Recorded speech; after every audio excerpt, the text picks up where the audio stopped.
U.S. labor markets are cooling. The March job report comes in below expectations. Micron will reach out to colleges in the CNY area to train students for work. In Syracuse, you can close the door on gray skies and cold temps. It's going to be beautiful this week and into the weekend. All of that plus your orange sports and entertainment coming up on this edition of Mornings on the Hill.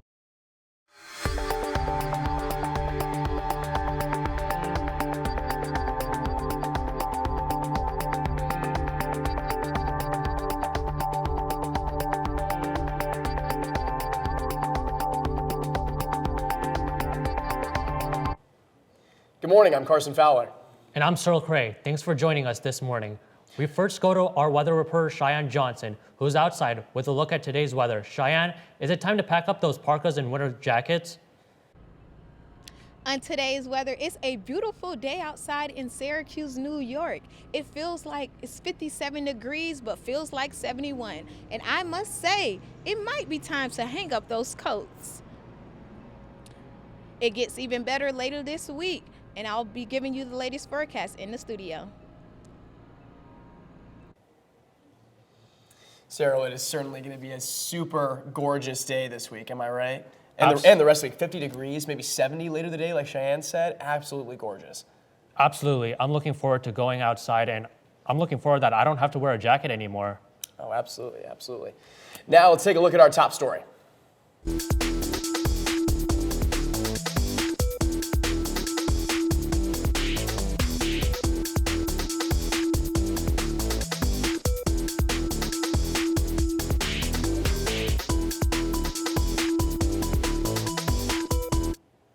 Our top story this hour, Senator Chuck Schumer visited Syracuse University yesterday to provide updates on the state-of-the-art Micron deal. Our reporter, Mark Budd, joins us live. Mark?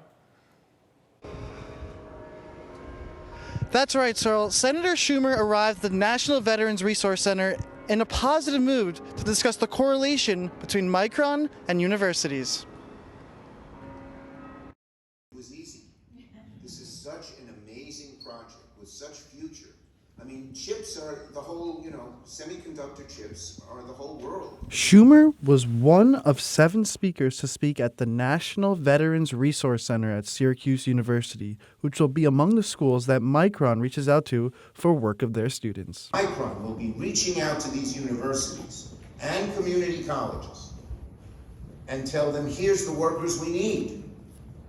Over 20 universities will be involved in this process, made up of all different majors, as well as graduate and undergraduate students. This partnership is going to bring together 20-plus universities with strong undergraduate and graduate programs in engineering and STEM to train the workers to build the future of technology here in America, in places like upstate New York.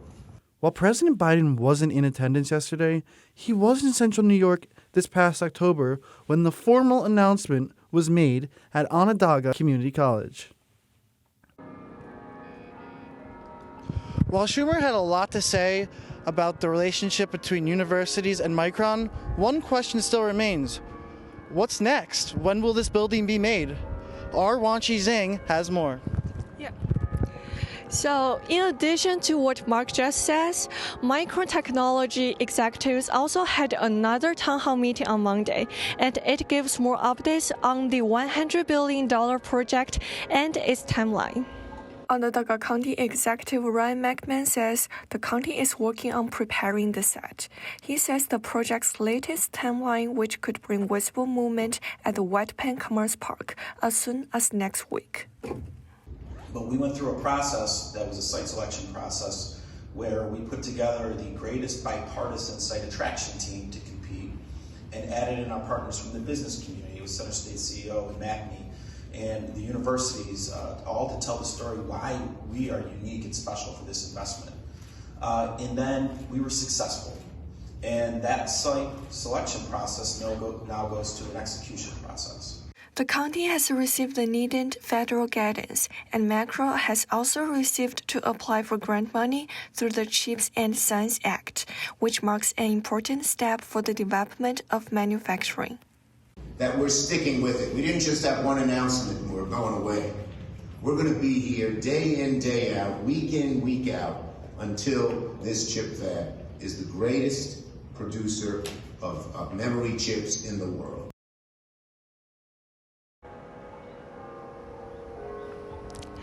Mike Mann says as soon as this year, he will announce which supply chain companies will come to the town. Live from NVRC, I'm Wan Shizhang along with Mark Bed. Back to you guys in studio. Thanks so much for that update on Micron, Wanchi. Residents in Syracuse may soon see a bump in their taxes. Syracuse Mayor Ben Walsh is proposing a 2% property tax increase in the city of Syracuse. The proposal is to help the city fund a $310 million budget for next year. A vote will take place on April 8th. A shooting in Louisville left 5 dead and 8 others injured yesterday. The 25-year-old shooter opened fire in a bank downtown and live-streamed the entire attack on social media. The gunman was an employee at the Old National Bank and was killed by police after a shootout. One Louisville police officer was killed. The act of violence marks the 145th mass shooting this year in the United States. New signs: the labor market is cooling down. The March jobs report from the Bureau of Labor Statistics is the first in 12 months to come in below expectations. Our news reporter Yoki Tang is live in studio to break down these numbers and what they mean for the Fed's year-long campaign to chill inflation. Yoki. Thank you, guys, and good morning, everyone. According to the Bureau of Labor Statistics, reveals that the U.S. economy added just 236,000 jobs in March, and falling short of expectations and signaling a cool down in the labor market, and the unemployment rate dropped to 3.5%. Former Treasury Secretary Larry Schumer said it's a difficult tightrope walk down to bring down inflation. My guess is that the process of bringing down inflation will bring on a recession at some stage, as it almost always has in the past. This comes amid the Federal Reserve's year-long rate hiking campaign to curb inflation. From Refinitiv economists were expecting a net gain of 239,000 jobs for this month and a jobless rate of 3.6%. And from chart, we can see the last July, we have a huge, incredible rate of unemployment rate number, which is still in pandemic. And however, with the release of huge job opportunity across the United States nation, and the number has been dropped, and it can simply be showing from the graph in a strong decrease trend. The job losses are coming from sectors like manufacturing and construction. Still, the labor market remain resilient, and the cool down in hiring may not be enough to stop the Federal Reserve from raising interest rates against next month. And if you're curious on what industry have the most increased percent, I have the answers. Industries such as leisure and hospitality, healthcare, and the government have continued to lead the way in job gains, while industry reporting monthly losses, including retail trade, temporary helping manufacturing, construction, and information services. If you're looking for a job in the coming months, hope this information could give you some reference while you're making a job choice. Economic Talk, talk some economics. Above is all the economic talk for today's Mornings on the Hill. I'm Yoki Tang. Back to you guys. Thank you, Yoki. A Texas man was stopped at Syracuse Hancock International Airport for carrying a loaded gun. A TSA officer spotted the loaded weapon on an x-ray machine as the man was getting through security. The weapon was immediately confiscated. Coming up on Mornings on the Hill, it's a beautiful week here in Syracuse. We will have your full weather report after the break. Stay with us. Thanks for sticking with us today on Mornings on the Hill. Let's look at your weather for today. Cheyenne is in studio with a look at your full weather forecast. It's nice today and will be even nicer later this week. Let's take a look at what it's doing right now. It's bright and sunny outside. The temperature is 57 and feels like 57. It's going up to 71 degrees today. Humidity is 71 and the winds are calm. And if you like the weather today, it gets better later this week. As you can see, tomorrow it will be the high 74 with the low of 48. Thursday, it gets even better, reaching the high 80s with the low of 57. Still getting warmer. It will be the warmest days this week with the high 81 and the low 54. Moving into Saturday, it will be 82 with the low 54, partly cloudy. Wrapping it up for the week, on Sunday, we have 60% chance of rain with the highs being 77 and the lows being 53. So that's a look at the weather today. To send it back to the anchors.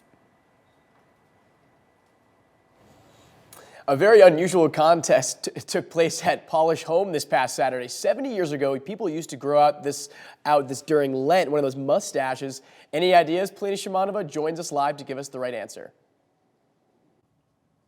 Thanks, Carson. It's beard and it's mustache. The Hank Williams Beard and Mustache Contest came back to Syracuse 70 years later. You want to take a look? When's the first episode down for your town? Would you look at that?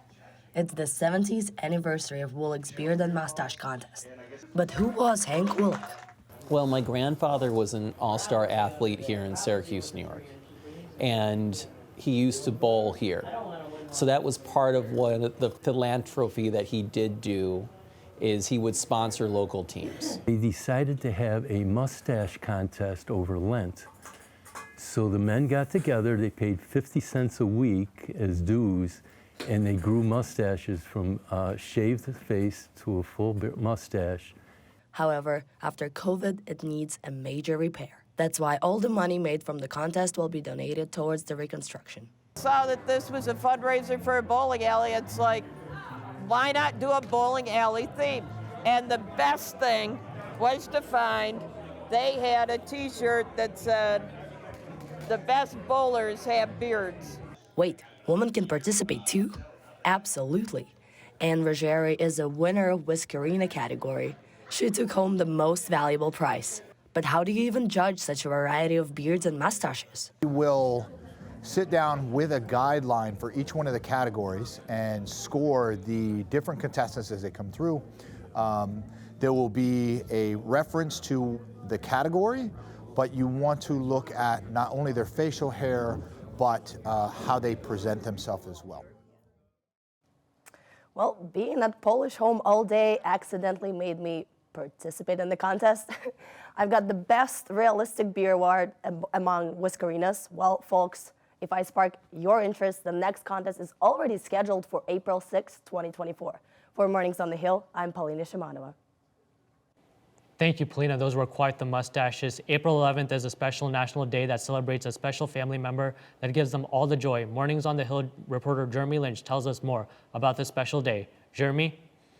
From dogs to cats to bunnies and many more, we all have pets that we adore. I went around the newsroom this morning to get to know our pets of our MOTH crew to celebrate this special national day. Starting off on this National Pet Day, we have Polina's dog, Gosha. We also have Professor Koblen's dogs, Allie and Finn. Did you know in the last 10 years, the National Institute of Health has been a partner in researching the physical and mental health benefits of having a pet? Pets have cardiovascular health benefits, including lowering cortisol, cholesterol, and blood pressure levels. This national holiday was started back in 2006 by Colleen Page, and she wanted to celebrate the joy of pets for everybody. Paige encourages people who want pets to go to adopters instead of breeders. As she would say, don't shop, adopt. I unfortunately do not have any pets. I want to take this moment to say, Mom and Dad, I really want a cat. I know you're watching live tonight, but if you're planning on posting pictures of your pets today on this National Pet Day, please sure to tag us on Twitter at Morning on the Hill. For Mornings on the Hill, I'm Jeremy Lynch. Coming up on Mornings on the Hill, the #1 ranked Syracuse women's lacrosse team was in action again this weekend. We will have those highlights and more from the game after the break. Stay with us. You're watching Mornings on the Hill.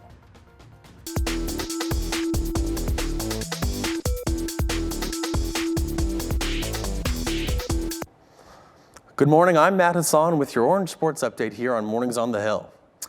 Syracuse men's basketball player is entering the transfer portal. Jesse Edwards is reportedly looking elsewhere due to issues with NIL opportunities. He's faced obstacles finding deals because he's not from the U.S., despite assistance from the university. Edwards averaged a double-double last season and joins Judah Mintz and Joe Girard as players potentially leaving Central New York this year. Coming off a big win over number 14 Princeton, Syracuse men's lacrosse is back in the national rankings, earning the 20th spot.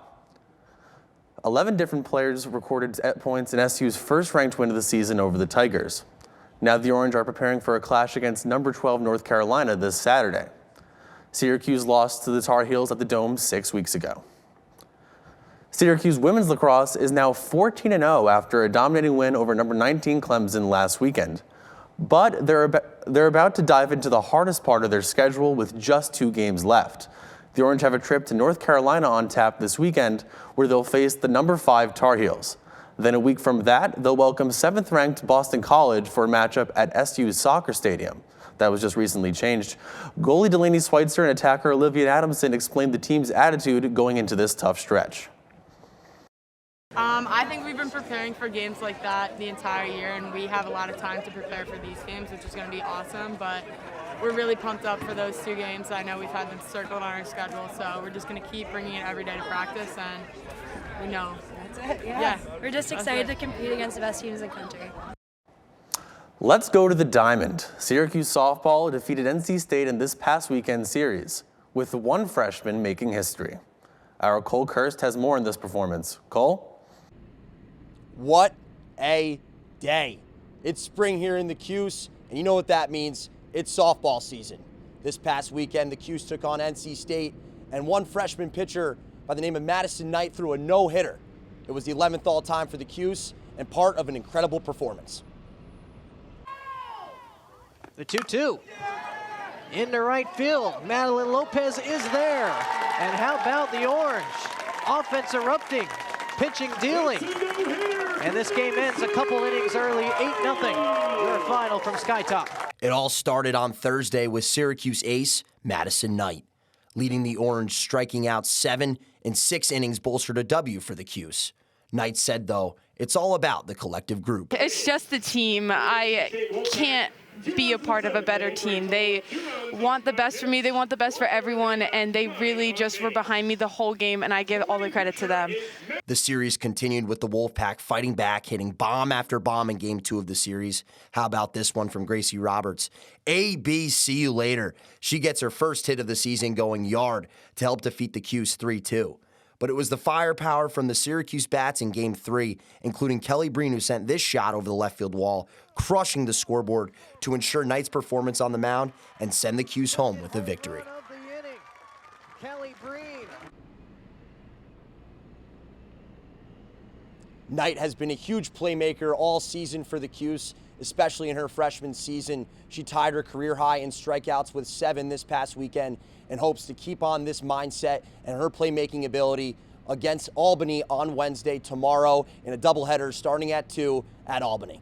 For sports, for Mornings on the Hill, I'm Cole Kirst. Still to come here on Mornings on the Hill, Monster Jam electrified the Dome this weekend. That story and more is coming up in your entertainment report. Welcome back to Mornings on the Hill. Now it's time for your entertainment news. Our Isabel Flores joins us live from studio to catch up us on everything Monster Jam, Dave Portnoy, and Taylor Swift. Good morning. Now let's take a seat because we have some monster news to cover.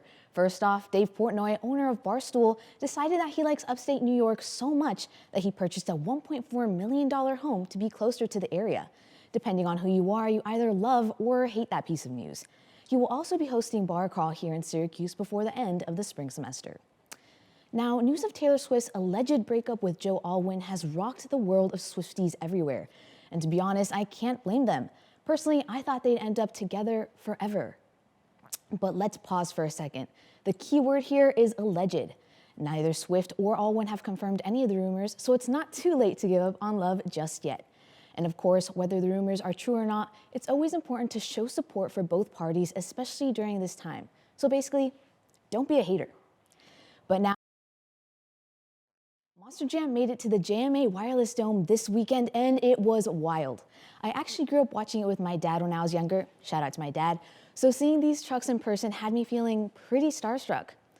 I'm actually really lucky because I got to see it with one of our producers, Ellis Stanton, and her mom, and it was so much fun.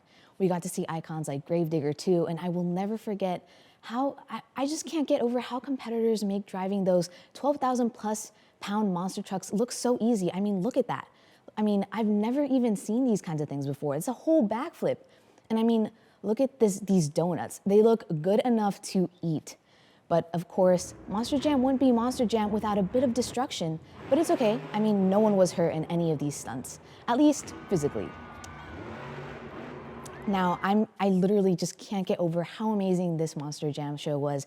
Again, this was really personal to me.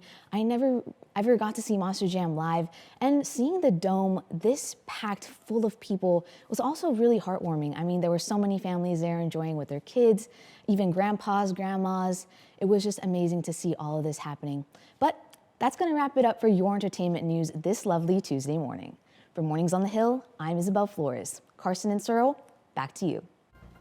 Cyril, I'm also a huge fan of Monster Jam. I think I literally had a Gravedigger car like growing up. Isabel, that sounded like an absolute blast. I've never gotten into Monster Jam, but seeing those two big cars going against each other does sound enticing, and I think I'm definitely going to go next year. There you go. There you go.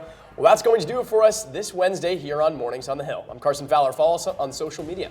I'm Cyril Cray. Thanks for watching us on Orange Nation. We'll see you next Wednesday live at 10 a.m. right here on OTN.